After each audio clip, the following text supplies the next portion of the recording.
కేసీఆర్ గారు మొత్తం ఈ కాళేశ్వరం అనేది మీ కనుసన్నల్లోనే జరిగింది.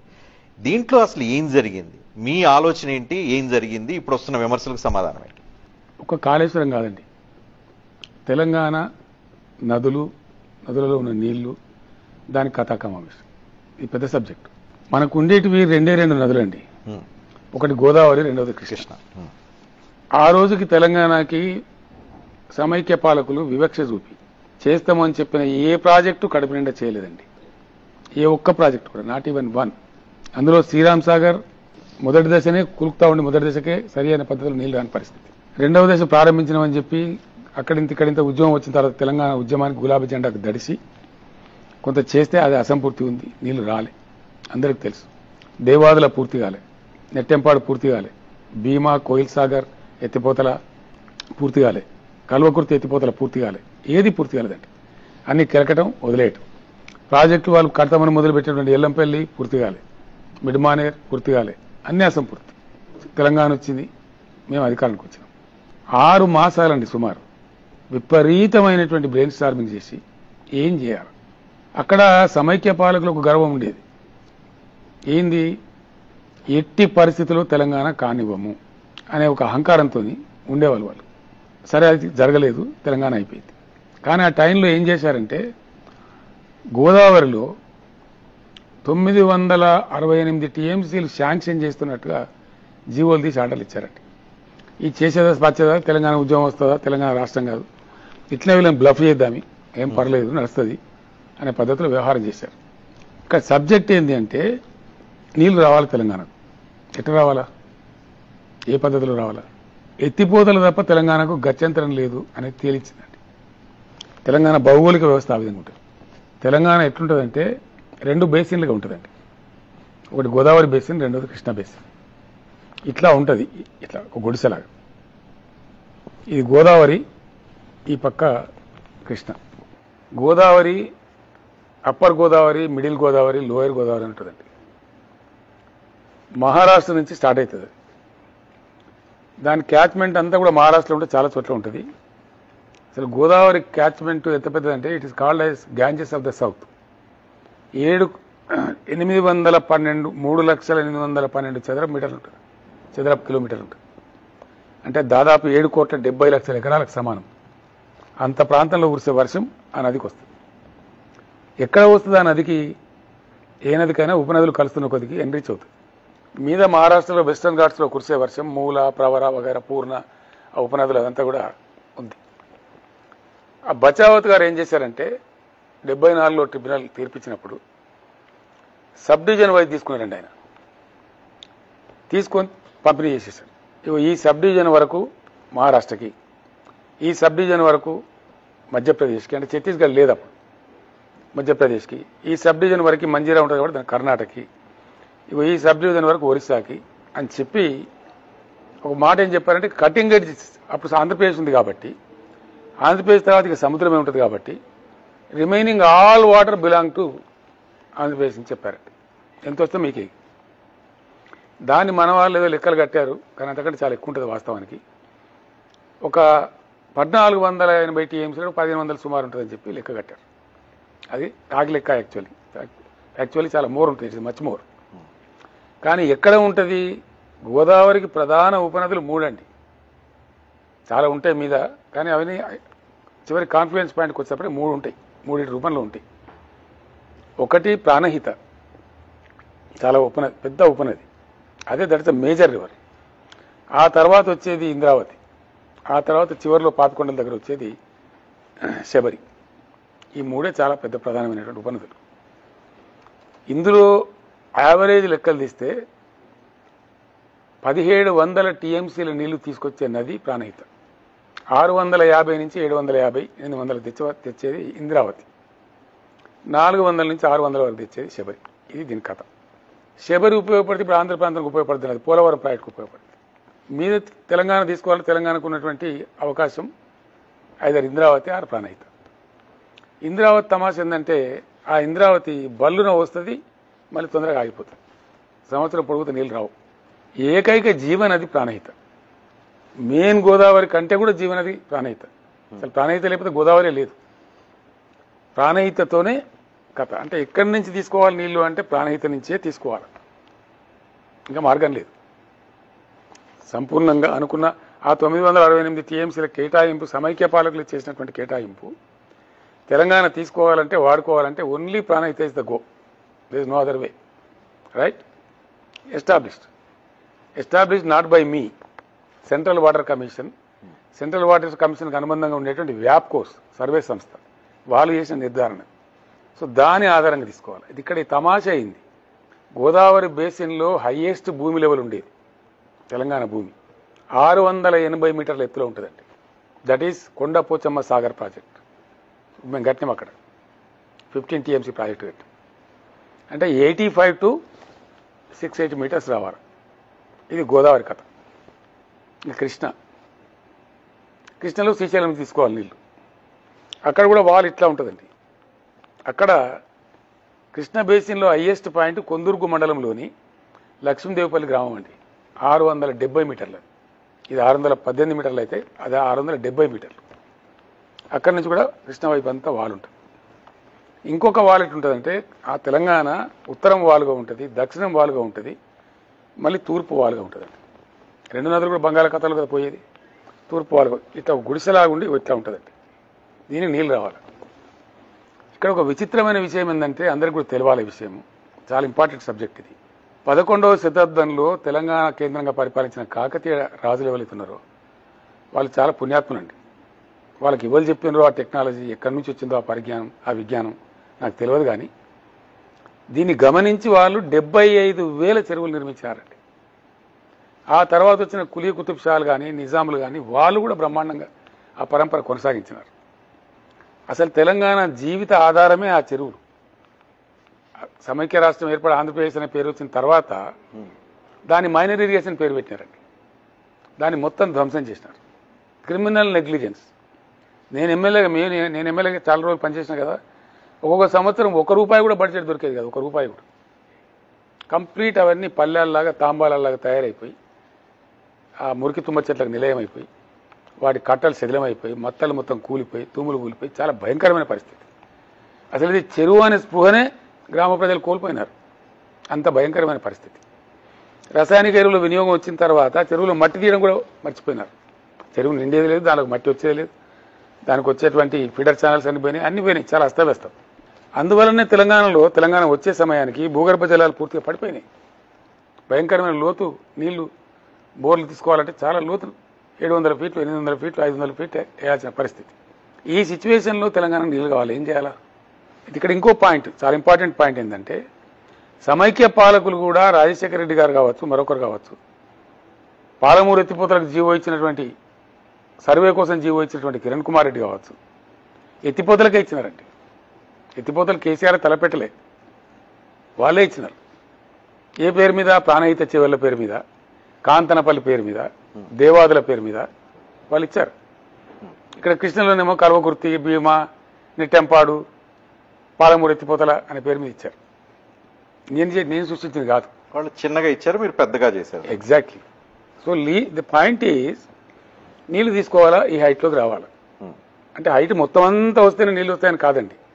ఒక లెవెల్కి వస్తే కొన్ని నీళ్లు వస్తాయి, ఒక లెవెల్కి వస్తే కొన్ని లక్షల ఎకరాలకు వస్తాయి, మళ్ళీ ఒక లెవెల్కి వస్తే మళ్ళీ కొన్ని లక్షల ఎకరాలకు వస్తాయి. అట్లా చాలా అద్భుతమైనటువంటి. సో కాళేశ్వరం డిజైన్ మొత్తం మీరే చేశారా లేకపోతే ఇంజనీర్లు చేశారా? ఇప్పుడు అది పెద్ద సమస్య తెలంగాణలో, తెలుసుకోవాలనుకుంటున్నాను. డిజైన్ మరి కాంగ్రెస్ వాళ్ళు మీరే డిజైన్ చేశారని చెప్తున్నారు. అది వాళ్ళ విజ్ఞానానికి వదిలిపెట్టాలి, అది వాళ్ళ మూర్ఖత్వానికి పరాకాష్ట. అది డిజైన్ అయితే ఇంజనీరింగ్ గ్రాడ్యుయేటే కాదు, ఇంజనీరింగ్ భాషే నాకు రాదు. నేను ఎట్లా చేస్తానండి? చెప్తానండి. మేము స్ట్రాటజిస్ట్లము, రాజకీయ నాయకులు స్ట్రాటజిస్ట్లమే తప్ప డిజైన్ చేసే వాళ్ళం కాదు. నంబర్ 1. నంబర్ 2 ఏంటంటే ఈ నీళ్ళు తీసుకోవాలంటే ప్రాణహిత చేవేళ్ళ అని వైఎస్ గారు మొదలుపెట్టినండి. దానిలో మొత్తంలో ఆయన పెట్టిన రిజర్వాయర్ల కెపాసిటీ వచ్చి 14 టీఎంసీలు అండి. అంటే పంపు పోస్తా ఉంటే ఈ పంపు అందుకోవాలి అంతే, ఇంకా అక్కడ ఏం లే. కరెంటు పోతే గోవింద, ఫినిష్ నడవదు, సిస్టమ్ నడవదు. అంటే వాళ్ళకి నీళ్ళు ఇచ్చే ఉద్దేశం లేదు. మేము నీళ్ళు తీసుకోవాలి, మేము రాష్ట్రమైన కాబట్టి నీళ్ళు తీసుకోవాలి, తీసుకొని తీరాలి. కాబట్టి దాని మొత్తం నేనేం చెప్పినట్టు ఈ 14 టీఎంసీలు కాదు, దీన్ని మొత్తం రీఇంజనీర్ చేయండి, మీరు రీడిజైన్ చేయండి, తెలంగాణ నేపథ్యంలో, తెలంగాణ కాంటెక్స్ట్లో తెలంగాణకు నీళ్లు వచ్చేలాగా మలచండి అని నేను ఆదేశం ఇచ్చాను. That is the strategy by KCR, by the government, by the chief minister of Telangana. Strategy చెప్పిన తర్వాత నీళ్లు రావాలని స్ట్రాటజీ చెప్పాను నేను, వచ్చి తీరాలని చెప్పాను. That is the strategy. దాని నుంచి నీళ్లు తీసుకోవాలంటే ఎట్లా తీసుకోవాలి? ఈయనేమో తమ్మిడి హట్ నుంచి తీసుకుంటాను పెట్టిండు. అది కుట్ర. ప్రధాన గోదావరి మీదకి రానియాడు తెలంగాణను. మన తమ్మిడి హట్ నుంచి కిందికి ఉన్నటువంటి 100-150 టీఎంసీలు నీళ్ళు ఏవైతున్నాయో మళ్ళీ ధవళేశ్వరం పోవాలి, తెలంగాణ ముట్టుకోనియాడు అక్కడ. కాబట్టి మేమేం చేసినామంటే మా ఇంజనీర్లకు చెప్పి సర్వేలు చేయించడమే కాకుండా కేంద్ర ప్రభుత్వ సెంట్రల్ వాటర్ కమిషన్కు సబ్సిడరీగా ఉండేటువంటి వ్యాప్ కోసం పిలిపించినామండి. మా సొంత కథ కాదు అది, నేను డిజైన్ చేయలే. ఆ వ్యాప్ కోసం వాళ్ళే చేసినారు. వాళ్ళు కంప్లీట్ సర్వే వాళ్ళే చేసినారు. వాళ్ళకి డబ్బులు కూడా పే చేసినాం. వాళ్ళు చివరిలో ఏమన్నారంటే, సార్ ఇంకా ప్రిసైజ్గా రావాలంటే 1 సెంటీమీటర్ ప్రిసైజ్తో రావాలంటే లైడార్ సర్వే చేయించాలి సార్ చెప్పారు. అప్పుడు రక్షణ మంత్రిత్వ శాఖ అనుమతులు తీసుకొని లైడార్ సర్వే చేయించినాం. చేసి అప్పుడు రూపకల్పన చేసి ఇవన్నీ ఆన్ రికార్డ్స్, పేపర్స్ ఉన్నాయి. లారీల కొద్దుంటాయండి పేపర్స్. అంటే కాంగ్రెస్ వాళ్ళకి క్లారిటీ ఇద్దామని చెప్పి 1-2 పేపర్లు కాదండి, లారీల కొద్దుంటే ఫైల్స్ కాదు ఇవన్నీ. చూసుకోవచ్చు కాంగ్రెస్ ప్రభుత్వం ఇప్పుడు కావాలంటే.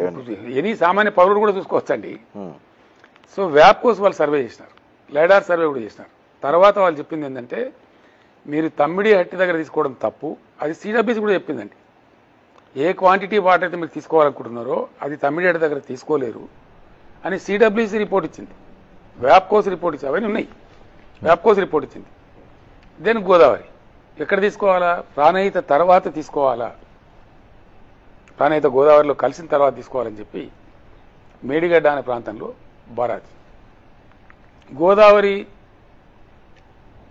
ఆంధ్ర రాష్ట్రం ఉన్నటువంటి, ఆంధ్రప్రదేశ్ ఉన్నటువంటి సందర్భంలో ఎక్కడ వాళ్ళొక చిన్న ఆనకట్టు కూడా కట్టలేదండి. డైరెక్ట్గా ఎస్ఆర్ఎస్పీ టు ధవళేశ్వరం, ఒక చుక్క నీళ్ళు ఎక్కడ ఆగా, ఇంకా నో వే. ఎవడో కాటన్ దొర కట్టినటువంటి ఆ దుమ్ముగూడెం దగ్గర కట్టినట్టు చిన్న అది తప్ప ఏం లే. ఆ దుమ్ముగూడెంతో కూడా తెలంగాణకు ప్రయోజనం జరిగింది ఏం లేదు, ఏమీ లేదు. There was no effort at all. Devadula project కట్టమని చెప్పినటువంటి తెలుగుదేశం గవర్నమెంట్ కావచ్చు, కాంగ్రెస్ గవర్నమెంట్ కావచ్చు, వాళ్ళు చేసిన ప్రయత్నంలో కూడా నీళ్లు పోతుంటాయి కానీ చిన్న కనీసం ఆనకట్టు కూడా కట్టలే. అక్కడ బరాది కట్టాలి కానీ కట్టలే. ఒక పక్క ఆ పక్కన పాయ గోదావరి నీళ్లు పోతుంటాయి, దేవాదులకు నీళ్లు రావు. That was the situation when I became the chief minister. అయింది కదా.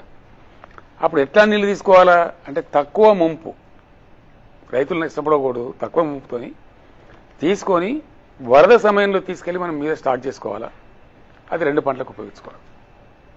Right, that was the strategy. దానికి 3 బ్యారేజీలు ఎల్లంపల్లి కంప్లీట్ చేయాలా, మిడ్మానేర్ కంప్లీట్ చేయాలా, ఒక బ్యారేజ్ నుంచి మరో బ్యారేజీకి తీసుకుంటూ గోదావరిని కూడా సజీవం చేసుకుంటూ 78 కిలోమీటర్ల గోదావరిలో ఎప్పుడు 365 డేస్ వాటర్ ఉంటట్టు సజీవ నదిగా చేసుకొని ఆ నీళ్లను అక్కడి నుంచి గడ్డ మీద తెచ్చుకోవాలి. ఎల్లంపల్లి తర్వాత మిడ్మానేరు, అన్నపూర్ణ, రంగనాయక సాగర్, మల్లన్న సాగర్, కొండపోచమ్మ సాగర్. ఈ క్రమంలో ప్రతి స్టేజ్లో లక్షల ఎకరాల నీళ్ళు వస్తూ ఉంటాయి. ఒక్కొక్క స్టేజ్లో మొత్తం 618-15 వచ్చేదాకా ఉండదండి.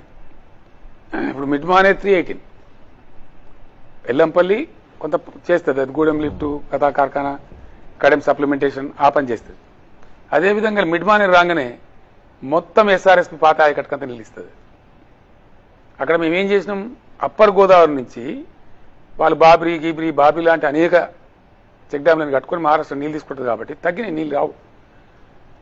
తెలంగాణ రాకముందు, కాళేశ్వరం లేకముందు కనీసం 10-14 సంవత్సరాలు శ్రీరామ్ సార్ ఎండిపోయిందండి. శ్రీరామ్ సార్ ప్రాజెక్టే ఎండిపోయింది. అసలు మొత్తం మొసలు బయటకు వచ్చింది, రైతులు శనగలు వేసుకున్నారు చాలా సందర్భాలలో. అప్పుడు మేమేం ఆలోచించినామంటే నిజాం సాగర్, సింగూరు, శ్రీరామ్ సాగర్ కూడా కాళేశ్వరం ద్వారా అవసరం అనుకుంటే సప్లిమెంట్ చేయాలా. ఎస్ఆర్ఎస్పీకి ఉందన్న 15 లక్షల ఎకరాలు తలపెట్టిన ఎకరాలు ఎప్పుడు సంపూర్ణంగా ఉండాలి.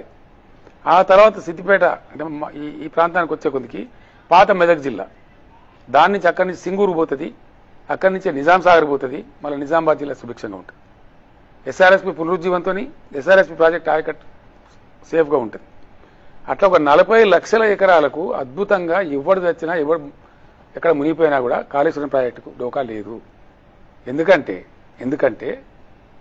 గోదావరిలో అప్పర్ గోదావరి నుంచి 100 టీఎంసీ 30 టీఎంసీ 10 టీఎంసీ వచ్చిన రోజులు కూడా ఉన్నాయండి మంచిర్యాల కాడ. అసలు నీళ్ళే ఉండేటి కావు. కానీ ప్రాణహిత రివర్ యొక్క గొప్పతనం ఏంటంటే భారతదేశం మొత్తం కరువు ఏర్పడిన సందర్భంలో కూడా వర్స్ట్ కండిషన్లో లోయెస్ట్ వాటర్ ప్రాణహితలో వచ్చింది 465 టీఎంసీలు అండి. అంటే డోకా లేదు, అక్కడి నుంచి లిఫ్ట్ చేసుకోవచ్చు. ఒకటి. ఇక మేడిగడ్డ కథ చెప్పాలి. మేడిగడ్డ బరాజ్ కాళేశ్వరం ప్రాజెక్ట్ ఏంటంటే ఫస్ట్ మీకు అర్థం కావాలి, చూసేటువంటి ప్రేక్షకులు అర్థం కావాలి. 3 బరాజులు అసంపూర్తిగా ఉన్న ఎల్లంపల్లి పూర్తి చేయటం, అసంపూర్తిగా ఉన్న మిడ్ మానేర్ పూర్తి చేయటం. ఓకే అండి. దాని తర్వాత పంప్ హౌజులు ఇంత ఈ హైట్. అందుకే దాని పేరు multi stage lift irrigation scheme అండి. Not single stage, not single lift. ఆ లిఫ్ట్స్ ఆ మల్టీ స్టేజెస్లో 200 కిలోమీటర్ల అండర్ గ్రౌండ్ టన్నల్స్ ఉన్నాయండి. భారీ టన్నల్స్, 11.5-12 మీటర్లు ఎత్తుండే టన్నల్స్. 2 లారీలు ఏకకాలంలో పోయేస్తాయండి ఒక టన్నల్లో. తర్వాత సర్జీ పూల్స్ ఉంటాయండి ఒక 9. అసలు ఆ ప్రాజెక్ట్ మీరు చూసి రావాలా, మీకు హెలికాప్టర్స్ పంపిస్తాను నేను. కాళేశ్వరం ప్రాజెక్టు కడుతున్నప్పుడు అప్పటి సిడబ్ల్యూసీ చైర్మన్ గారు మసూద్ గారు వచ్చారు. ఇది వండర్, ఇది ల్యాండ్ మార్క్ అని ప్రశంసించారు. దాని తర్వాత దానికి డబ్బులు ఇచ్చినటువంటి ఆర్ఈసి మాకు సర్టిఫికేట్ ఇచ్చిందండి. ఇది A grade project Kaleshwaram. Yes, rating. ఇది డబ్బులు ఇచ్చిన ఆర్ఈసి ఇచ్చినటువంటి సర్టిఫికేట్. అట్లే పవర్ ఫైనాన్స్ కార్పొరేషన్ నుంచి కూడా తీసుకున్నాం మేము. వాళ్ళు ఇట్లాగే సర్టిఫికేట్ ఇచ్చారు. మన చీఫ్ జస్టిస్ రాఘవేంద్ర సింగ్ చౌహాన్ గారు, అప్పుడు తెలంగాణ హైకోర్టు సీజేగా ఉన్నటువంటి రాఘవేంద్ర సింగ్ చౌహాన్ గారు ఇంకో 5-6 జడ్జిలతో కలిసి కాళేశ్వరం ప్రాజెక్టు విజిట్ చేశారండి. నందిమేడారం ఒక పంప్ హౌస్ ఉంటుందండి, అక్కడి నుంచే టన్నల్స్ బిగినాయి. ఆ పంప్ హౌస్ చూసి ఆయన ఆశ్చర్యపోయి ఆయన తిరిగి హైదరాబాద్ వచ్చి అవన్నీ చూసి, కేసీఆర్ గారు మీరు ఏమైనా చేయగలుగుతారు మీరు అనుకుంటే, ఇంత గొప్ప పని చేసిండ్రు, మాకు హైకోర్టు బిల్డింగ్ కూడా కట్టేయండి దయచేసి తొందరగా అని చెప్పి ఆయన రిక్వెస్ట్ చేశారు. ఇది ఒక అద్భుతమైన ప్రాజెక్ట్ అది. ఇవన్నీ చరిత్ర అండి, మేము నేను చెప్పే డబ్బా స్టోరీ కాదు, ఇట్స్ ఆల్ ఫ్యాక్ట్. ఇవన్నీ జరిగి మళ్ళీ మేము ఏం చేశాం, మీరు ఇచ్చిన డబ్బులు మేము ఎట్లా సద్వినియోగం చేస్తున్నామో ప్రతి రూపాయి, ఇక రాష్ట్ర ప్రభుత్వ వాటా కూడా కొంత కలిపి ఎట్లా పెడుతున్నామో చూడండి అని 2 హెలికాప్టర్లు పెట్టి ఆ బ్యాంకర్స్కు, ఆ ఫండింగ్ ఏజెంట్స్ను ఎప్పటికప్పుడు చూపించామండి. కనీసం 4 సార్లు వాళ్ళు వచ్చి విజిట్ చేశారు. వివిధ దశలలో ప్రాజెక్టు నిర్మాణాన్ని చూశారు వాళ్ళు. ఇది కథ. కాళేశ్వరం వాడకం ఎట్లా ఇప్పుడున్న ఈ అర్బకులకు తెలియలేదు. నేను అర్బకులు అంటున్నా, అసమర్థులు అంటున్నా. ఎందుకంటున్నా అంటే మీరు వినండి. మీది 2 బ్యారేజీలు వేరండి. దానికి అప్పర్ గోదావరి నీళ్ళే వస్తాయి, ఎస్ఆర్ఎస్పీ ద్వారా వచ్చే నీళ్ళు వస్తాయి, గోదావరి సర్ప్లస్ అయితే. దీనికి వచ్చే నీళ్ళు మాత్రం, మేడిగడ్డ బ్యారేజ్కి వచ్చే నీళ్ళు మాత్రం ప్రాణహిత నుంచి వస్తాయి, మహోధృతంగా వస్తాయి. ప్రాణహితలో 3000 టీఎంసీ వచ్చిన సంవత్సరాలు కూడా ఉన్నాయండి. అసలు 1700 టీఎంసీకి తక్కువ రాదు ఏ సంవత్సరం. 1000 టీఎంసీ, 1100 టీఎంసీ, 900 టీఎంసీ అట్లా వస్తుంది, ఉధృతంగా వస్తుంది. అంత హెవీ రివర్ అది, చాలా వెరీ హెవీ. మేడిగడ్డ గోదావరి నుంచి మన నీళ్ళు ఎట్లా వాడుకోవాలా? అంతర్రాష్ట్ర వివాదాలు కదా ఈ రోజంతా. అటుపక్క మహారాష్ట్ర, కింది పోతే ఛత్తీస్గఢ్, ఇటు కూడా మనది కూడా ముంపు సమస్య. ఇక్కడ ఎట్లా వాడుకోవాలా అంటే గోదావరి ఉత్తరం నుంచి వచ్చి స్ట్రేట్ మన ఒడ్డుకు తగులుకుంటుందండి. కాళేశ్వరం పుణ్యక్షేత్రం దగ్గర మన తెలంగాణ ఒడ్డుకు తగులుకొని ఒక 15-16 కిలోమీటర్లు ఒడ్డెంబడే పోతుంది. పోయి మళ్ళీ లెఫ్ట్కి తిరిగి మళ్ళీ అటు ఒడ్డు నుంచి పోతుంది, మహారాష్ట్ర ఒడ్డు నుంచి. ఆ రోజు ఇంజనీర్లు ఫైనల్ చేసింది ఏంటంటే, సార్ మీరు ఇంత బాధపడుతున్నారు కదా, ఇక్కడ మనం కన్నెపల్లి అనే ప్రాంతంలో ఎక్కడైతే ప్రాణం వచ్చి కలుస్తుందో, కలిసినాక 1 కిలోమీటర్ దూరంలో మనం కట్టుకున్నట్టయితే అసలు బ్యారేజీ లేకుండా కూడా నీళ్ళు తీసుకోవచ్చు మనం. వితౌట్ బ్యారేజ్ ఇప్పుడు తీసుకునేది కూడా అంతేనండి. వాస్తవానికి వితౌట్ బ్యారేజ్ తీసుకుంటాం.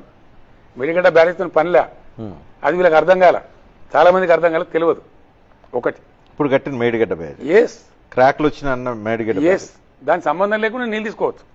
కొన్ని 100 టీఎంసీలు నీళ్ళు తీసుకోవచ్చు, 1-2 కాదు. తీసుకున్నాం కూడా అట్లనే చెప్తా మీకు నేను. That is what is the secret. అంటే నీళ్ళు ఆపకుండా ఎట్లా తీసుకుంటారు వినండి మీరు, అదే కదా తమాషా. మహోధృతంగా ప్రవహించే గోదావరి కదా. గోదావరిలో ఒక 50,000 క్యూసెక్ల వరద వచ్చిందండి, పంప్ హౌస్ స్టార్ట్ చేస్తుందండి, నడతానంటే మోటార్లు. అట్లా 4 మాసాల పాటు గోదావరిలో నీళ్లు ఉంటాయి, సుమారు 4 మాసాల పాటు. అప్పుడు ఎంతైనా మనం నీళ్ళు ఎత్తుకోవచ్చు ఆ వరద ఉన్నప్పుడు. యాక్చువల్లీ రజనీకాంత్ గారు వీళ్ళకి అర్థం కాని అయితే నేను చెప్తున్నా కదా, మేడిగడ్డ బరాజుకు ఉండేటివి దాదాపు 80 పైచీల గేట్లు ఉంటాయండి. 88 పిల్లర్స్ ఉంటాయి, బ్లాకులు ఉంటాయండి. The wonder is this. అసలు గోదావరి వరద వస్తున్న టైంలో మొత్తం గేట్లు లేపేస్తారండి, హ్యాండ్స్ డౌన్. ఒక గేట్ కూడా దించుండదు, నాట్ ఈవెన్ సింగిల్ గేట్, అన్ని లేపేస్తారు. జస్ట్ గోదావరి ఫ్రీ ఫ్లో పోతూ ఉంటుంది. అసలు అప్పుడు ఇక్కడికి పంప్ హౌస్తో వాడుకుంటారు. 2200 క్యూసెక్ల కెపాసిటీ ఉన్నటువంటి 17 పంప్ సెట్లు ఎన్ని అవసరమైతే అన్ని వాడుతుంటారు. అక్కడ తమాష ఏంటంటే ఎప్పుడు పనిచేస్తారు గేట్లు? మెడిగడ్డ వాడకం ఎప్పుడు? ఇప్పుడు కాంగ్రెస్ తెచ్చిన కరువు ఏంది, కాంగ్రెస్ తెలివి తక్కువతనం ఏంది? ఇదే. ఎప్పుడు బంద్ చేస్తామంటే సెప్టెంబర్లో వర్షాలు తగ్గుముఖం పడతాయి. అక్టోబర్లో కూడా 1,00,000 క్యూసెక్ల పైన ఉంటుంది గోదావరిలో ప్రణాళికలు. 70,000 80,000 లక్ష. మళ్ళీ కన్నా వర్షం పడితే మళ్ళీ కూడా వస్తూ ఉంటాయి. అప్పుడు ఏం చేస్తారు? మొత్తం గేట్లు మూసించకుండా అటు కొసకు ఇటు కొసకు 2 4 గేట్లు తెరిచిపెట్టి వచ్చే నీళ్ళు పోయేటట్టు మధ్యం గేట్ అన్ని దించుతారండి. నీళ్ళు వదులుతూ ఉంటారు. కొంత బిల్డ్ అవుతుంటుంది ఒక లెవెల్కి, కొంచెం వదులుతూ ఉంటారు. కాలం గడుస్తున్న కొద్దికి నది ప్రవాహాన్ని గమనించి ఇంజనీర్లు ఏం చేస్తారంటే ఒక్కొక్క గేట్ మాత్రమే తెరిచి ఉంచుతారు. అసలు కాళేశ్వరం స్టోరేజ్ కెపాసిటీ 16 TMC అండి. మేము 100 మీటర్స్ ఒప్పించిన మహారాష్ట్రను, కానీ మీకు అవసరం బట్టి చూద్దాం సార్, ఇప్పుడు ఎందుకు మళ్ళీ అగ్రిమెంట్ ఫెయిల్ అయిందని చెప్పి 16 TMC ఒప్పుకున్నాం. 20 TMC యాక్చువల్లీ 16 TMC ఒప్పుకున్నాం మేము కూడా, పని కావాలని చెప్పి. కాళేశ్వరం మేడిగడ్డ బ్యారేజ్ యొక్క ఫుల్ కెపాసిటీయే 16 TMC. దాన్ని ఎప్పుడు 16 TMC నింపమండి భయం. వరద కనుక దన్ను మనొస్తే మళ్ళీ బాసిపడైపోతుందని చెప్పి నింపరు. అయితే ఏం జరుగుద్ది? ఎప్పుడైతే మాకు మార్చి నెల ప్రారంభం వస్తుంది, ఫిబ్రవరిలో కూడా బాగుంటుంది, నీళ్లు 30,000 40,000 వస్తుంటుంది. కొంత వదులుకుంటూ కొంత బిల్డ్ చేస్తూ ఉంటారు. ఒక 6 TMC 8 TMC 7 TMC అట్లా ఉంచుకుంటూ పంపులు సరి చేస్తూ ఉంటాయి. అది దేనికి ఉపయోగపడుతుంది? ఈ కిటికీదే దేనికి ఉపయోగపడుతుంది అంటే రెండవ పంట ఎండాకాలం సాగునీళ్లు మంచినీళ్ళు రెండింటికి ఉపయోగపడుతుంది. వరద ఉండే టైంలోనేమో ఎంతైనా సరే మనం స్టాక్ చేసుకోవచ్చు. అక్కడ కట్టిన 3 బ్యారేజీలు అండి. ఒకటి 16 TMC, ఒకటి 7 TMC, ఒకటేమో 11 TMC. సజీవంగా ఉంటుంది గోదావరి, నీళ్లు ఉంటాయి. మీద ఎల్లంపల్లి బరాజ్ ఒక 20 TMC ఉంటుంది. మీద మిడ్ మానేర్ ఉంటుంది, మీద ఇవి రిజర్వాయర్ ఉంటాయి. మేము 147 14 TMCల రాజశేఖర రెడ్డి పెట్టిన ప్రాణహిత చెవుల నుంచి 147 రౌండ్ ఫిగర్ పట్టుకుని 150 TMCల స్టోరేజ్ కట్టినాం మేము రిజర్వాయర్లు. నేను చెప్పదలుచుకున్నది ఏంటి? ఇప్పుడు ఈ 147 TMCల రిజర్వాయర్లు క్షేమంగా ఉన్నాయి, ఏం టెక్నికల్ ప్రాబ్లం రాలే. 200 కిలోమీటర్ల టన్నెల్స్ క్షేమంగా ఉన్నాయి, సిస్టమ్ ఇంటాక్ట్ ఉంది, ఏం రాలా. బ్రహ్మాండమైన సర్జ్ పూల్స్ ఉన్నాయి, అవన్నీ ఇంటాక్ట్ ఉన్నాయి. 1500 కిలోమీటర్ల కాలువలు అవి ఇంటాక్ట్ ఉన్నాయి. 3 బ్యారేజీల మీద కట్టినటువంటి అన్ని పిల్లర్లు క్షేమంగా ఉన్నాయి. అట్లనే ఈ కాలువల మీద రకరకాల పద్ధతుల మీద కట్టినటువంటి బ్రిడ్జిలు, వాటి కింద కట్టిన 100 పిల్లర్లు అవన్నీ క్షేమంగా ఉన్నాయి, నిక్షేపంగా ఉన్నాయి. ఏం ప్రమాదం జరగలేదు, ప్రపంచం మునిగిపోలే. దీని మీద పెట్టినటువంటి అనేక పంప్ హౌజులు, మల్టీ స్టేజ్ లిఫ్ట్ ఇరిగేషన్ కాబట్టి అనేక పంప్ హౌజులు బ్రహ్మాండంగా ఇంటాక్ట్ ఉన్నాయి, అన్ని నడుస్తున్నాయి. మొన్న వీలే నడిపిన నందిమేడారం పంప్ హౌస్ నా దాడికి తట్టుకోలేక అంత ఇంటాక్ట్ ఉందండి. మొత్తం మీద 2 బ్యారేజీలు ఇంటాక్ట్ ఉన్నాయి, ఎల్లంపల్లి ఇంటాక్ట్ ఉంది, మిడ్మానర్ ఇంటాక్ట్ ఉంది, మలన్న సాగర్ ఇంటాక్ట్ ఉంది, కొండపోచమ్మ సాగర్ ఇంటాక్ట్ ఉంది, రంగనాయక సాగర్ ఇంటాక్ట్ ఉంది, అన్నపూర్ణ ఇంటాక్ట్ ఉంది, టన్నెల్స్ ఇంపాక్ట్ ఉన్నాయి, surge pools, everything is intact. ఒక్క మేడిగడ్డ బ్యారేజ్లో ఒక 2 పిల్లర్లు, 3వ పిల్లర్ కూడా కొంత ఒక్క బ్లాక్లో అండి. ఇంకా దీని తమాషా మీకు తెలియాలి. వాళ్ళొక మూర్ఖత్వంలో పోయినట్టు పాపం తెలియక. ఏం జరిగింది? వాళ్ళ మూర్ఖత్వం ఏంది అంటే వివిధ బ్లాకులుగా ఉంది. ఈ 7th బ్లాక్లో 10-11 పిల్లర్స్ ఉన్నాయి. ఆ 10-11 పిల్లర్లలో ఒక 2 పిల్లర్లు కొంచెం ఎక్కువగా, ఇంకో పిల్లర్ కొంచెం తక్కువగా క్రాచ్ వస్తుంది. దాని మీద ఏంది యాక్చువల్గా నేను కూడా అడిగిన, ఎన్నికలకు ముందే వచ్చినాయి. నేను అడిగిన ఫోన్ చేసి ఎందుకు ఇట్లా జరిగిందని. అంతకుముందు సంవత్సరం సార్ 28 లక్షల క్యూసెక్ల భయంకరమైన వరద వచ్చింది. అప్పుడే మన కింది పంప్ హౌస్ కూడా మునిగింది, కన్నేపల్లి పంప్ హౌస్ కూడా మునిగింది, దాన్ని రిపేర్ చేసుకున్నాం. ఈ ఆఫర్ ఏదైతే ఉందో దానికి ఎప్పటికప్పుడు సరి చేయాలా. దానికోసమే నేను అద్భుతంగా అంతకుముందు లేనటువంటి ఈఎన్సీ O&M ఆపరేషన్ అండ్ మెయింటెనెన్స్కి ఒక ఈఎన్సీ పోస్ట్ కూడా క్రియేట్ చేసి నాగేంద్ర గారు అని చెప్పి ఆయన మంచి ఇంటెలిజెంట్ ఇంజనీరు, ఆయనకు అప్పయ్యాడు బాధ్యత. అక్కడ ఉండే సిఈ దానికి చేయాలి యాక్చువల్గా. అది సర్దాల్సి ఉండే. అది సర్దకపోవడం వల్ల దాని కింద ఉన్నటువంటి ఇసుక కుంగి కొంచెం అది క్రాకచ్చు. అది ఒకటే బ్లాక్.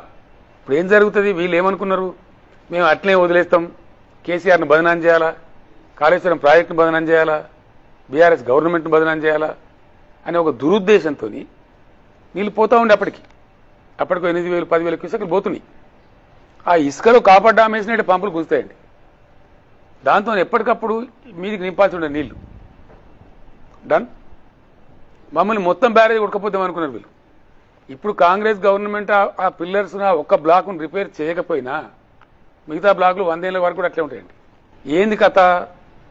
హిస్టరీ మొత్తం కథ ఏంటంటే మాకు అవగాహన ఉంది కాబట్టి, మేము ఉద్యమం చేసినాం కాబట్టి, ఆ సందర్భంలో స్టడీ చేసినాం కాబట్టి, తెలంగాణ రావడానికి ముందే 1.5 సంవత్సరాల ముందే మిషన్ కాకతీయ పథకాన్ని రూపకల్పన చేసినాం కాబట్టి మేమేం చేసినాం, కాళేశ్వరం నుంచి నీళ్లు తెచ్చినాం. ఎట్లా మన వర్షాకాలంలో తెచ్చినాం, తక్కువ ఉన్నదనుకుంటే రెండో పండుగ తెచ్చినాం. ఎప్పటికప్పుడు మొత్తం చెరువులు నింపి పెట్టేవాళ్ళు. మిషన్ కాకతీయ చేసి అద్భుతంగా చేసినాం. దాన్ని చెరువుల యొక్క నీటి సామర్థ్యాన్ని పెంచినాం, వాటి కట్టలు బందోబస్తు చేసినాం, వాటి యొక్క మత్తలు బందోబస్తు చేసినాం, తూములు బందోబస్తు చేసినాం. చాలా బ్రహ్మాండంగా ఎంత పెద్ద వరద వచ్చినా కొట్టుకపోకుండా చేసినాం. చేసి కాళేశ్వరం ద్వారా ఉన్న కాలువల నుంచి, పాత కాలువల నుంచి మొత్తం ఆ కాలువల కింద ఉండే రాడార్లో ఉండే 11,000 చెరువులు నింపినాం. అందుకే మీరు మీ టీవీ నేను కూడా చూపించింది వార్తలు. ఎండాకాలంలో కూడా మత్తళ్ళు దుంకుతున్న చెరువులు, ఎండాకాలంలో కూడా మత్తళ్ళు దుంకుతున్న చెక్ డ్యాంలు. ఇవే కాకుండా ఇంకో పని మేమేం చేసినాం, 4,000 కోట్ల రూపాయలు పెట్టి చెక్ డ్యాంలు మంజూరు చేసినాం. 1,200 చెక్ డ్యాంలు గోదావరి బేసిన్లో ఉండేటువంటి, కృష్ణా బేసిన్లో ఉండేటువంటి అన్ని ఉపనదుల మీద, వాగుల మీద, వంకల మీద చేసినాం. ఒక 500-600 కన్స్ట్రక్షన్ కూడా అయిపోయినాయి. మీకు హల్దీ వాగు మీద, కూడవెల్లి వాగు మీద, మంజీరా వాగు, చాలా వాగులు ఎక్కడ చూసుకున్నా. నిజామాబాద్ జిల్లాలో పెద్ద వాగు మీద, కప్పల వాగు మీద, అన్నిటి మీద కట్టినారు. మా ఎమ్మెల్యేలు నిలబడ కట్టినారు. బ్రహ్మాండంగా అన్నీ నింపి పెట్టేది. ఇంజనీర్లు, ఐఏఎస్ అధికారులు అయితే ఏం చేస్తారండి, వాటర్ అనేది కాలువకే ఇస్తాం, వాగులు ఎట్లా పోస్తామండి అంటారు వాళ్ళు. వాళ్ళకి తెలంగాణ ఆత్మ తెలియదు. మేము పరిపాలకులం కాబట్టి, మేము ఎమ్మెల్యేలం కాబట్టి, మంత్రులం కాబట్టి, ముఖ్యమంత్రులం కాబట్టి మాకు తెలుసు తెలంగాణ ఎట్లా బతుకుతుందో. దాన్ని అంటే ఎంత గ్రౌండ్ వాటర్ పోతుంటుందో, బోర్లు గుంజుతుంటాయో అంతా ఎప్పటికప్పుడు మేము రీఛార్జ్ చేసేవాళ్ళం. మొత్తాలు నింపి పెట్టేవాళ్ళం, చెరువులు నింపి పెట్టేవాళ్ళం, చెక్ డ్యాములు నింపి పెట్టేవాళ్ళం, అవసరమైన సందర్భంలో వాగులలో నీళ్లు ఇచ్చేవాళ్ళం. మీకు సింపుల్గా చెప్పానంటే మేడిగడ్డ బరాజులో నీళ్ళు ఎట్లా తీసుకోవాలనే టాక్టికల్ అప్రోచ్ ఏంటంటే అది 2వ పంట నుంచే తీసుకుంటాము. సెప్టెంబర్ ఎండింగ్, అక్టోబర్, నవంబర్, డిసెంబర్లో నీళ్ళు తీసుకుంటాము. ఆ టైంలో దొరికేటువంటి 75-100 టీఎంసీల నీళ్ళు తీసుకొని ఈ మీదికి పంపిస్తూ ఉంటాం. ఈ పంప్ హౌస్ ద్వారా, ఈ మల్టీ స్టేజ్ లిఫ్ట్ల ద్వారా పంపించుకుంటూ చార్జ్ చేస్తూ ఉంటాం. దాంతో భూగర్భ జలం పడిపోదు, బోర్లు ఎండిపోవు, కొత్త బోర్లు కూడా పడతాయి, పొలాలు ఎండిపోవండి. వీళ్ళు చేసిన పని ఏంది, ఇప్పుడు అతికి పోయి అందులో ఇందో పట్టుకుంటామని, అబ్బా ఇక దొరికిందిరా అని ఒక పిచ్చి ఆదుర్దాలో ఇక కేసీఆర్ను బదనాం చేయొచ్చని మొత్తం మేడిగడ్డ ప్రాజెక్టు గోల్మాలన్నట్టుగా చెప్పినారు. యాక్చువల్ ఫ్యాక్ట్ ఏందండి, మేడిగడ్డ బరాజ్ మీద, Medigadda barrage is one single component of entire college Vibrant Kaleshwaram project. That's a small component. దాని కాస్ట్ అంతా 4,000-4,500 కోట్లు ఉంటుంది. ఆ 3 పిల్లర్లు సరి చేస్తే ఒక 150 కోట్లు అయిపోతుంది. అదేం బ్రహ్మ విద్య కాదు, దానికి ఏం ప్రమాదం రాలేదు. Yes, I will see it. నేను కాదండి, ఈ తతంగం అంతా అర్థమైన తెలంగాణ ప్రజలకు. ఇప్పుడు కరీంనగర్ జిల్లా కొత్తపల్లి మండలం నుంచి స్వామిరెడ్డి గారని ఒక రైతు ఒక వ్యాసం రాసిండండి పేపర్లో. ఈ కాంగ్రెస్ దుర్మార్గులు కేవలం కేసీఆర్ను బదనాం చేయాలని దురుద్దేశంతో చేయక మన పొలాలు ఎండబెట్టినరు. ఈ కాళేశ్వరం ప్రాజెక్టు కింద ఉన్న మొత్తం రైతులను కలిసి తలా ఇంత చందా వేసుకొని 200 కోట్లతో మనం కట్టుకుందామని పెట్టినండి వాళ్ళు. ఆయన వ్యాసం రాశాడు. అది కానీ అది సాధ్యం కాదు కదా. సాధ్యం. Yes, I will do it. నేను మొన్న అదే చెప్పిన, మీరు కాళేశ్వరం ప్రాజెక్టును నా కళ్ళ ముందే తెలంగాణ నాశనం చేస్తూ కూర్చుంటే నేను మౌనం పాటించే ప్రసక్తి లేదు. మీరు ఎవడడ్డస్తారో రాండి, 50,000 మంది రైతులను తీసుకొని మిమ్మల్ని పండబెట్టి తొక్కుకుంటూ పోయి దాన్ని రిపేర్ చేస్తా, కాళేశ్వరం పంపులు నడుపుతా అని చెప్పిన మొన్న కరీంనగర్ జిల్లాలో. Yes, I said it. కానీ పొలిటికల్ స్టేట్మెంట్ ఓకే, కానీ ప్రభుత్వం చేయాల్సిన పని ఇండివిజువల్ ఏం చేయాలి మేము? ఇది ప్రజాస్వామ్యం, ప్రజాయుగం. ప్రభుత్వం ఒకరు మొండికేసి చేయకపోతే ప్రజలు చేసుకుంటారండి. మేము చేసి చూపెడతాం. I will get it done. కోటానుకోట్ల ప్రజలు, లక్షలాది రైతుల కుటుంబాలకు సంబంధించిన సమస్య ఒక చీప్ పొలిటికల్ టాక్టిక్స్ కోసం, మీ చిల్లర రాజకీయాల కోసం దాన్ని బలిపెడతామంటే ఎట్లా చూస్తూ ఊరుకుంటుందండి తెలంగాణ సమాజం? ఎందుకు ఊరుకోవాలా? ఏమైందండి? టన్నెల్స్కి ఏమైనా అయిందా? రిజర్వాయర్లకు ఏమైనా అయిందా? కాలువలకు ఏమైనా అయిందా? పంప్ హౌస్లకు ఏమైనా అయిందా? మీ 2 బ్యారేజ్లకు ఏమైనా అయిందా? అక్కడ ఎంత వెర్రి చేతలండి. ఈ గ్రౌటింగ్లు గిౌటింగ్లు ఎవ్రీ ఇయర్ చేయాలా? That is operation and maintenance అంటారు. నదుల మీద ఉండే బ్యారేజ్లకు కానీ రిజర్వాయర్లకు కానీ ఇప్పటికప్పుడు మెయింటెనెన్స్ చేస్తూ ఉండాలా. ఈవెన్ నాగార్జున సార్ కూడా మెయింటెనెన్స్ చేస్తాం ఇప్పుడు ఎవ్రీ ఇయర్. ఆ మెయింటెనెన్స్ నిర్లక్ష్యం చేస్తే లేచిపోతుంది ప్రాజెక్టు. కానీ 90,000 కోట్ల రూపాయలు ఖర్చు అయింది కాళేశ్వరానికి. Yes. 90,000 కోట్ల రూపాయలు జెన్యూన్ గా పర్ఫెక్ట్ గా ప్రజలకు ఉపయోగపడే ప్రాజెక్ట్ ని కట్టించి ఇచ్చామని చెప్పగలుగుతారా కాన్ఫిడెంట్ గా? నేను చెప్పుడు కాదండి, ప్రజలు చెప్తున్నారు కదా. ఎందుకంటే 5 సంవత్సరాలు కాళేశ్వరం ఫలితాలు పొందిరు కదా ప్రజలు. 40-50 లక్షల టన్నుల వడ్లు పండించిన తెలంగాణ 3.5 కోట్ల వడ్లు ఎట్లా పండించిందండి కాళేశ్వరం పుణ్యం కాకపోతే? అదేమన్నా స్టోరీయా? కాంగ్రెస్ ప్రభుత్వం శ్వేతపత్రం రిలీజ్ చేసింది కేవలం వాళ్ళ పత్రం బోగస్ అండి, వదిలిపెట్టండి. 3.5 కోట్ల వడ్ల టన్నులు ఎట్లా పండినాయి తెలంగాణలో? You tell me, answer me. Let the Congress answer the people. ఊరికే ఇష్టం వచ్చినట్టు మాట్లాడదామంటే కాదు కదా. 3.5 కోట్ల వడ్లు పండిన మాట నిజమా కాదా? ఒకటి, మేం పండించిన పంట అసమర్థ కేంద్ర ప్రభుత్వం, నరేంద్ర మోడీ ప్రభుత్వం కొనడానికి చేత కాకపోతే ఎఫ్సిఐ కొన నిరాకరిస్తే, మొండికేస్తే entire Telangana cabinet, entire Telangana శాసనసభ్యులు, ఎంపీలు, ఎమ్మెల్సీలు అందరం మీరు ఢిల్లీలో ధర్నా చేసాం కదండి. ఎందుకు చేయాల్సి వచ్చింది?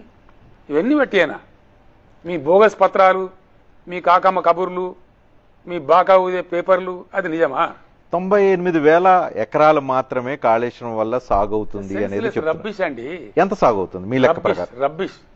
మీ లెక్క ప్రకారం ఎంత? 40 లక్షల ఎకరాలు సాగవుతుంది, 30 లక్షల ఎకరాలు సాగవుతుంది లాస్ట్ కాళేశ్వరం ద్వారా. ఎస్. ఎక్కడిదండి? స్టేజ్ 2 నీళ్ళు ఎక్కడియండి? సూర్యాపేట తుంగతుర్తికి నీళ్ళు ఎక్కడియండి? మహబూబాబాద్ దోర్నకల్ నీళ్ళు ఎక్కడియండి? రజనీకాంత్ గారు వచ్చినాయా శ్రీరామ్ సార్ నీళ్లు? పేరు కాదు ఎస్ఆర్ఎస్పీ స్టేజ్ 2. నేను చెప్పేది మహబూబాబాద్ వాళ్ళు వింటున్నారు కదా, నేను చెప్పేది తుంగతుర్తి వాళ్ళు వింటున్నారు కదా, సూర్యాపేట వింటున్నారు కదా, డోర్నకల్ వింటున్నారు కదా, నర్సంపేట, భూపాలపల్లి ప్రాంతాలకి ఎప్పుడు నీళ్లు వచ్చినాయండి? వరంగల్ జిల్లా కూడా కడుపు నిండా నీళ్లు వచ్చినాయండి? వచ్చినాయా? రాలే. ఎప్పుడు కరీంనగర్ జిల్లా దాటకపోయేది. కాళేశ్వరం లేకపోతే శ్రీరామ్ సార్ స్టేజ్ 2 ఎక్కడదండి? Very Sriram Sagar stage 2. ఇంకోటి, కట్టిన వాళ్ళు ఇంజనీర్లు కదా, కేసీఆర్ పోయి తవ్వుతారండి కాలువను. 2, ఇంకోటి అలా ఏమో దొరుకుతుంది అని వీళ్ళు ఒక భ్రమలో ఉన్నారు. దానికి తోక ఎంక్వైరీ తొట్టమే డూ ఇట్ కాదు. డ్యామ్ సేఫ్టీ అథారిటీ వచ్చి ఎంక్వైరీ చేసి, కాంగ్రెస్ కాదు, డ్యామ్ సేఫ్టీ అథారిటీ వచ్చి ఎంక్వైరీ చేసి ఇక్కడ ఏదో తప్పు జరిగింది అని వాళ్ళు రిపోర్ట్ ఇచ్చారు. వినండి మీరు. మొన్న ప్రధానమంత్రి ప్రాతినిధ్యం వహిస్తున్నటువంటి ఉత్తరప్రదేశ్ రాష్ట్రంలో గంగా నది మీద కడుతుంటే బ్రిడ్జి కూలిపోయిందండి. బీహార్లో కడుతుంటే బ్రిడ్జి కూలిపోయిందండి. అమెరికాలో హోవర్ డ్యామ్ కొట్టుకుపోయిందండి 2-3 సార్లు, మళ్ళీ కట్టుకున్నారు. మన దగ్గర కడెం ప్రాజెక్ట్ కొట్టుకుపోయిందండి. నాగార్జున సార్ రైట్ సైడ్ మొత్తం కుంగిపోయిందండి కట్టిన తర్వాత, మళ్ళీ సరి చేసుకున్నారు. ఈ మెగా ప్రాజెక్టులు, మహానదుల మీద కట్టే ప్రాజెక్టులలో డెఫినెట్గా కొన్ని లోపాలు వస్తాయి. దానికే ఆపరేషన్ అండ్ మెయింటెనెన్స్ అంటారు. ఏదన్నా అన్సిన్ వీళ్ళు కట్టినండి. ఇప్పుడు నేను ఇంకో ఉదాహరణ చెప్తా మీకు. మిడిమానేరు ప్రాజెక్టును కోమటిరెడ్డి వెంకటరెడ్డి తమ్ముడు ఆయన కట్టిండండి. అది ఆ కట్ట ఒక్కటే పెద్దవాని గుర్తు అది కొట్టుకొని పోయిందండి మా గవర్నమెంట్లో. మేము ఆయన జైలు వేసినామా, కేసు పెట్టినామా, హంగామా చేసినామా, దాన్ని మళ్ళీ మీరు రిపీల్ చేసినాం. ఆ కొట్టుకుపోయిన గ్యాప్ను మళ్ళీ భర్తీ చేసినాం. మిడిమానేరు కంప్లీట్. మా జిద్దేముండే తెలంగాణకు నీళ్లు రావాలి, పచ్చని పంటలు పండాలి, ప్రజలు బతకాలి. మా జిద్దు అది. మేము చిల్లర రాజకీయాలు చేయలే. ఎంత తొందరగా వీలైతే అంత తొందరగా నీళ్ళు తేవాలనేటువంటి ఆదుర్దాలో, తొందరలో, ప్రజల మీద ఉన్న ప్రేమతోని మేము తెలంగాణ ఆత్మను ఆవిష్కరించున్నాం కాబట్టి, ఉద్యమం చేస్తున్నాం కాబట్టి నీళ్లు తేవాలనే దానిలో మేము తెచ్చిన ఫలితం ఇచ్చింది కదా కాళేశ్వరం ప్రాజెక్టు. 3.5 కోట్ల ధాన్యం పండడానికి కారణమైంది కదా కాళేశ్వరం ప్రాజెక్టు. మరి నువ్వు మేడిగడ్డ నీళ్ళు ఎత్తపోయింది కదా, పంటలు ఎండిపోయినాయి. ఆ క్రాక్లు వచ్చిన తర్వాత రజనీకాంత్ గారు నేను చెప్పాల్సిన విషయం ఏంటంటే 50-60 టీఎంసీల నీళ్లు వృధాగా పోయినాయి కిందికి. డ్యామ్ సేఫ్టీ అథారిటీ వదిలేయమని చెప్పింది. No sorry, nobody said. వీళ్ళ మూర్ఖత్వానికి నేను అడిగిన అక్కడ పనిచేసే ఇంజనీర్లు ఏమైతుందంటే నాకు అర్థం కాదు. మీరే కదా కట్టిన, మీకు బుద్ధి లేదా, మీకు చెప్పలేదని అడిగిన నేను. మేము చెప్పినాం సార్, మేము మొత్తం చూడాల్సుకున్నాం, మీ ప్రాజెక్ట్ అంతా చూడాల్సుకున్నాం, నొత్తి ఎత్తద్దు నీళ్ళు అని చెప్పిన. ఇసుక పోసి కట్టేదండి. ఇసుక బస్తాలు అడ్డమేసి కూడా నీళ్ళు కొద్దిగా బిల్డ్ చేస్తే 2, 3, 4 పంపులు నడుపుకోవచ్చు సులభంగా. అంటే కాంగ్రెస్ ప్రభుత్వం ప్రజలకు నీళ్లు ఇవ్వకూడదనే ఉద్దేశంతో నీళ్లు వదిలేసిందంటారా? కేసీఆర్ను బదనం చేద్దామనే చిలిపి ఒక చిల్లర రాజకీయ ప్రక్రియలో దురుద్దేశంలో భాగంగా ప్రజలను నూరగొట్టింది.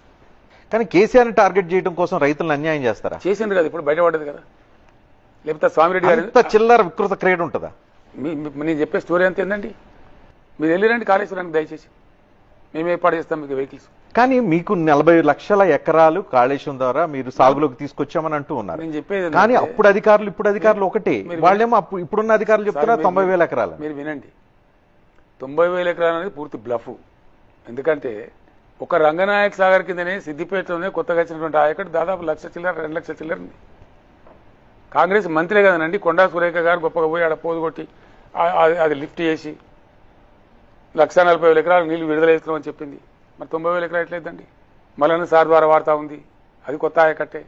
రంగనాయక సాగర్ ద్వారా వాడుతూ ఉంది, అది కొత్త ఆయకట్టే. ఆలేరు నియోజకవర్గాన్ని నీళ్ళు పోతా ఉన్నాయి, మెడితల్ నియోజకవర్గాన్ని చెరువులు నిండుతా ఉన్నాయి, అదంతా కొత్త ఆయకట్టే. ఈ కాకి లెక్కలు చెప్పడము రాజకీయం వస్తుందని వాడుకునే ప్రయత్నాలు చేయడం కరెక్ట్ కాదు. ఒక తెలంగాణకు నీళ్ళు ఇచ్చేటువంటి గొప్ప వనరు గోదావరిని చాలా గొప్పగా మేము మా మేధోమదనం చేసి మేము కష్టపడి చెమట పడిచి బ్రహ్మాండంగా దాన్ని ఒక అద్భుతమైన వనరు క్రియేట్ చేస్తాం. దానిలో ఒక చిన్న లోపం జరిగిందండి. రజనీకాంత్ గారు మూతిలో 32 పనులు ఉంటాయి. ఒక పనుకి ఏదైనా ఇబ్బంది వస్తే మొత్తం పనులు కూడా కొడతామండి, మొత్తం నోరే ధ్వంసం చేస్తామా? ఆ పనులు డెంటిస్ట్ దగ్గర పోయి ఆ పనులు రిపేర్ చేసుకుంటాం. అది జరగాల్సిన పని. అది చెయ్యకుండా కేవలం బీఆర్ఎస్ పార్టీని, బీఆర్ఎస్ ప్రభుత్వాన్ని, కేసీఆర్ను దీనిలో ఇరికించవచ్చు, దీనిలో బదనాం చేయొచ్చు అనే ఒక క్షుద్ర ఆలోచనతోని, చిల్లర ఆలోచనతోని ఇంకోటి వీళ్ళు అర్భకత్వం ఎక్కడ బయటపడుతుందంటే, నేను నల్గొండ జిల్లా పర్యటనకు బయలుదేరితే కాలువలో నీళ్ళు వదులుతారు. ఎస్ఆర్ఎస్పీ వరద కాలువని మేము రిజర్వాయర్ చేసినామండి, బ్రహ్మాండంగా దాన్ని వాడినాం, మంచి పంటలు పండింది, లక్షల ఎకరాల పంటలు పండింది. దాన్ని మొత్తం వీళ్ళు ఎండగొట్టింది. నేను ఆ పర్యటనకు బయలుదేరితే అప్పుడు వరద కాలువలో నీళ్ళు వదులుతారు. ఎక్కడికి వెళ్ళి మళ్ళీ కాళేశ్వరం సిస్టంతో అన్ని ఇప్పుడు తెలంగాణకు మొత్తం తెలిసిపోయిందండి. వీళ్ళు ఒక నాటకం ఆడి ఎల్లెలకల పడిపోయినారు, అయిపోయింది, వెల్లకిల పడ్డారు వీళ్ళ కథ. ఇప్పుడు స్వామిరెడ్డి అని ఒక మామూలు రైతు, ఆయనకి ఇంత సాంకేతికత తెలియదు, ఇంత వ్యవహారం తెలియదు. ఆయన ఎందుకు రాసిందండి వ్యాసం? ఆయన ఎందుకు రాయాల్సి వచ్చింది? What provocation for him. ఇలా యావత్తు తెలంగాణ, ఉత్తర తెలంగాణ మొత్తం అంటున్నారు మమ్మల్ని అనవసరంగా ఎండగొట్టినారు, మా నోట్ల మన్నుమూసులు ఉంటున్నారు. డెఫినెట్గా నేను చెప్తున్నా రజనీకాంత్ గారు, పార్లమెంట్ ఎన్నికలలో కాంగ్రెస్ కు ఈ దెబ్బ కనిపిస్తుంది. ఓకే, మేడిగట్టుని ఎట్లా బాగు చేయాలి? కాళేశ్వరం విషయంలో విజ్ఞానాన్ని ఉత్తమ్ కుమార్ రెడ్డికి ఇరిగేషన్ శాఖ మంత్రి కావచ్చు, సీఎం కావచ్చు ఇవ్వగలుగుతారు మీరు? కాళేశ్వరం సింపుల్ అండి, యాజ్ సింపుల్ యాజ్ దట్. కాళేశ్వరంలో ఉన్నటువంటి Medigadda barrage, only Medigadda barrage, only one component. Medigadda barrage లో 7th బ్లాక్ లో 11 పిల్లర్లు ఉన్నాయి. దానిలో ఒక 2, 3 క్రాక్ అయినాయి. ఆ బ్లాక్ మొత్తానికి కలిపి ఒక ఫౌండేషన్ ఉంటుంది, ర్యాఫ్ట్ అంటారు దాన్ని. అది సింగిల్ ర్యాఫ్ట్ ఉంటుంది. ఒకవేళ మొత్తం ర్యాఫ్ట్ తీసేసి మళ్ళా కట్టాలన్నా అయ్యేది 400-500 కోట్లే. దానికి పెద్ద భయంకరమైన కథ ఏం లేదు. ఇంకోటి, మీరు చేయకపోయినా మీ పరువు పోతుంది. ఎట్లా? ఒకవేళ మీరు కొట్టకపోద్దు అనుకోని దాంతో కేసీఆర్ బదనామవుతుంది అనుకుంటే ఆ ఒక్క బ్లాకే వద్దండి, మిగతాదంతా అట్లే ఉంటుంది. అసలు పోదు, ఏమి పోదు. మీరు చూస్తారు, నేను చూస్తా, మన ఇద్దరం బతికే ఉంటాం కదా, చూద్దాం. నేను మిమ్మల్ని తీసుకెళ్తా, పోదాం. వాళ్ళ యొక్క అపార్థము, వాళ్ళ తెలివి తక్కువతనము, అబ్బాయి దీనిలో ఏందో ఇక కేసీఆర్ కథమే చేయొచ్చు.